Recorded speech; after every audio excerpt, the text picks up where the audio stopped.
दुख को जहर मत समझो, यही तुम्हारी तपस्या है। हां, जब दर्द मिलता है तो ऐसा लगता है जैसे जिंदगी ने तुम्हें सजा दे दी हो, जैसे सब कुछ खत्म हो गया हो।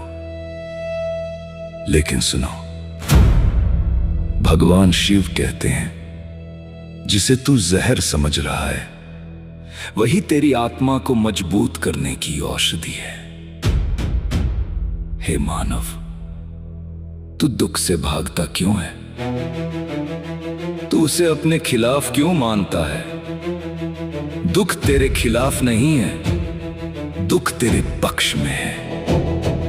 वो तुझे गिराने नहीं, तुझे उठाने आया है। जब जीवन में सब कुछ आसान होता है तब इंसान सो जाता है, अपनी असली ताकत को भूल जाता है।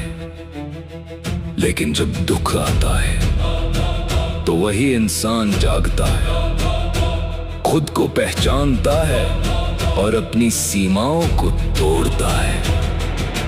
भोलेनाथ का पहला उपदेश, दुख को स्वीकार करो, क्योंकि जब तक तुम उसे स्वीकार नहीं करोगे तब तक तुम उससे लड़ते रहोगे, और जब तुम उसे स्वीकार कर लेते हो तब वही दुख तुम्हारी ताकत बन जाता है। याद रखो, तपस्या क्या है? तपस्या सिर्फ जंगल में बैठकर ध्यान करना नहीं है। तपस्या है चुपचाप दर्द सहना, हर हाल में आगे बढ़ना और टूटकर भी खुद को संभालना। आज जो दुख तुम्हारे जीवन में है वो तुम्हारी तपस्या है।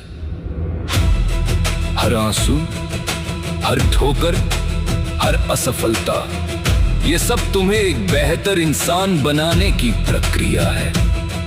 भोलेनाथ कहते हैं, जिसने दुख को समझ लिया उसने जीवन को समझ लिया। और सुनो, अगर जीवन में कभी दुख ना हो तो इंसान कभी भगवान को याद नहीं करेगा, कभी खुद को नहीं खोजेगा, कभी मजबूत नहीं बनेगा। इसलिए दुख जरूरी है।